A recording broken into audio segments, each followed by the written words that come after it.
जय जगन्नाथ नमस्कार बंधु मैंने आपड़ जदि सुभद्रा योजनार जड़े हिताधिकारी अटंती किंबा आवेदन करथिले किंतु एप्लिकेशनटा रिजेक्ट देखा जाउछि किंबा स्टेटसटा पेंडिंग नॉट अप्रूव देखा जाउछि तेबे एही केस रे आपण कोन करिवे।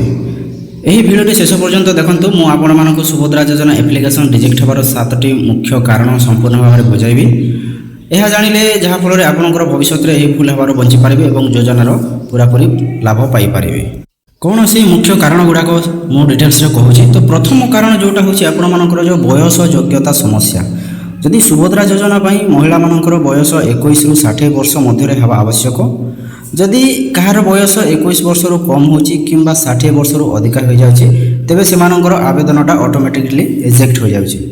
तो ये जो आपण मानकर रोचे योग्यता समस्या आपण मैंने जानते।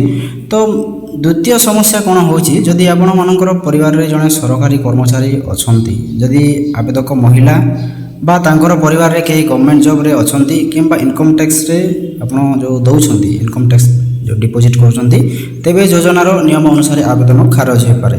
ये बोली मध्य रीजन रोचे। तापरे तृतीय भूल जोटा रोचे आपण मानकर आधार और बैंक डिटेल्स भूल थिले मध्य आपण रिजेक्ट हो पारंती। बहुत लोग आवेदन समय आधार नंबर तांकर बैंक अकाउंट नंबर जो पासबुक नंबर रोचे एवं IFSC कोडटा भूल दे दउछंती। तो यह फल वेरिफिकेशनटा फेल हो जाउछि एवं एप्लिकेशनटा रिजेक्ट होछि। तो यह होछि आपनकर 3टी मुख्य कारण। एवं 4 नंबर रोचे जोटा आपनकर आधार बैंक लिंक नथिबा। जदि आपनकर जो आधार कार्ड एवं बैंकटा लिंक नथिले मध्य आपनकर रिजेक्ट हो जाए। यही योजना रे DBT जो आप जानते डायरेक्ट बेनिफिट ट्रांसफर माध्यम ही पैसाटा आपनकर डिपोजिट होछि आपनकर जो क्रेडिट होछि आधार कार्ड माध्यम रे।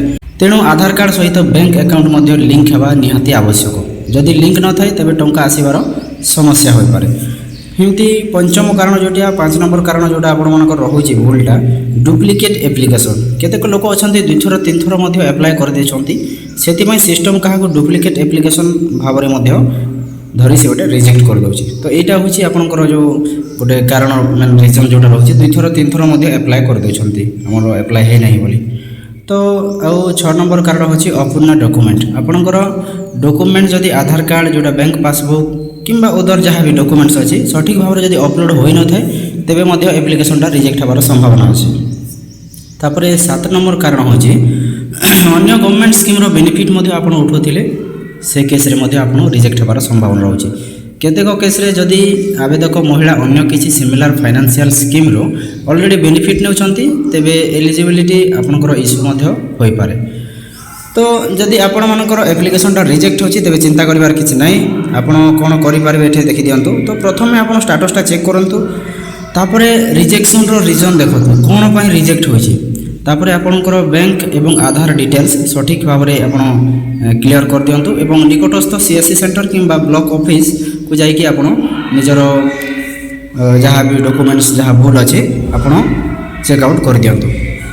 तो बंधु मैंने आशा करुँची यही भिडियो सुभद्रा योजना एप्लिकेशन रिजेक्ट होबार समस्त कारण आपण मैंने सठिक भाव में बुझीपारे। जदि यह भिडियोटा आपको उपकार कला भिडियोटा को लाइक करूँ शेयर करूँ और चैनल को सब्सक्राइब कर दिंतु कारण यही चैनल में सब ओडिया गवर्नमेंट स्कीम अपडेट्स नहीं आसुची। धन्यवाद। जय जगन्नाथ।